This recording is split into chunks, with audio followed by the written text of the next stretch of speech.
What's going on, Jeromes? So Minnesota Vikings defensive coordinator Brian Flores has famously said that you can never have enough cornerbacks. I think Zim said something very similar too. Oh, no, he said that he could find cover 2 corners down at the 7-Eleven, which this is quick trip in Super America land, man. Anyways, on holiday.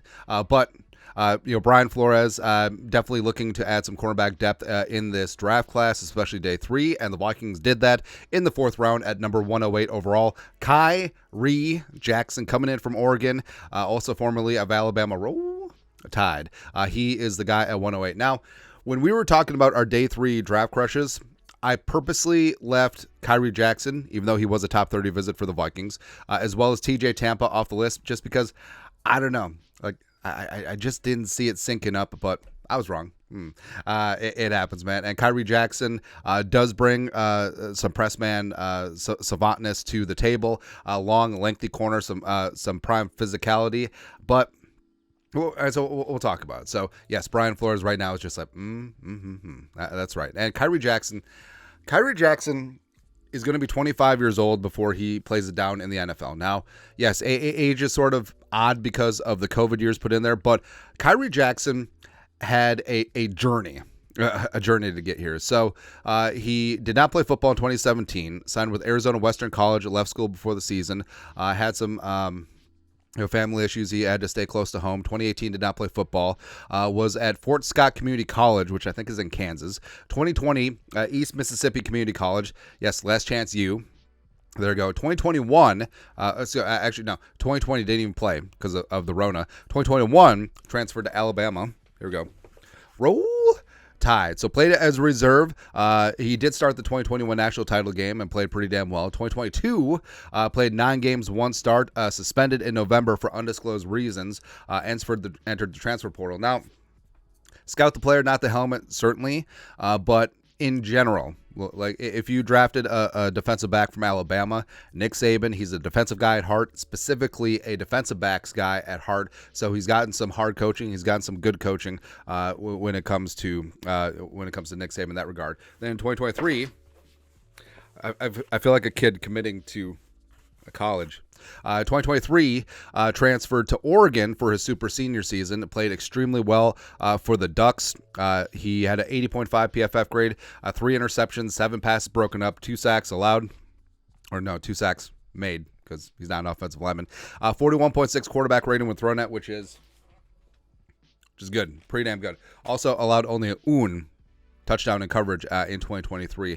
Combine-wise, especially for his size, he did check the boxes. 4'5", 40, 11-foot, 1-inch broad jump, 36.5-inch vert, which is pretty damn good.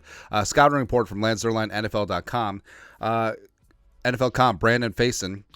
Extremely imposing outside cornerback with rare size and strength. Jackson's measurables are a big plus, but he started just 14 games during his college career, so the technique is inconsistent. He can be hit or miss from press, but when he catches the receiver with his punch, it's trouble. A lack of anticipation and sticky hips cause him to get lost at transition points at times. Contested catches tilt heavily in his favor and will continue to do so as he improves with more coaching and experience. Jackson's size and physicality combined with his NFL caliber run support should make him an early backup with a chance to climb the ladder into a starting role if it proves he has the necessary speed.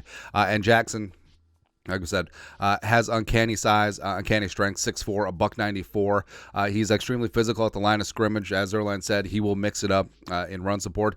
Great punch. He is a dog in contested catch spots. Probably best suited for press man, but speedy receivers who can get off the line will cause him some trouble. He is old. Like I said, he's 24 right now. He'll be 25 in August, and he's still raw for that age. And as we've talked about throughout the process, physically, players generally peak around age 25. So the fact that it isn't syncing up in terms of football knowledge, football technique, football experience with his peak physical years, tight hips. So it may be a spot too, with Flores being so versatile with his defensive backs, that he could see him as a big slot type corner where he's going to match up with larger receivers in the slot, larger tight ends as well. And you could see that instead of just being a pure outside cornerback. Also, getting into the whole suspension at Alabama, questions of does he love the game? But the Vikings bringing him in for a top 30 visit. Obviously, those questions were answered as it made him a 4th round pick. Now, cornerback depth right now, So I think right now the plan is going to have Shaq Griffin start on the outside, a left cornerback, Mekhi Blackman on the other side, Murph patrolling in the slot. That's what Flores wants to do. And then you got Evans and Booth. I mean, they're just sitting there chilling. 4th and 2nd round picks in 2022, respectively. Khyree Jackson being tossed into that mix as well. I mean, so overall, I mean, the Vikings, they have a very unique mix of long, lengthy, physical cornerbacks. You got Khyree Jackson, you got Evans, you have Joejuan Williams as well. So overall, I like the mix of what we're going for in the secondary. So somewhere right now, Brian Flores is smiling. But your thoughts are thoughts.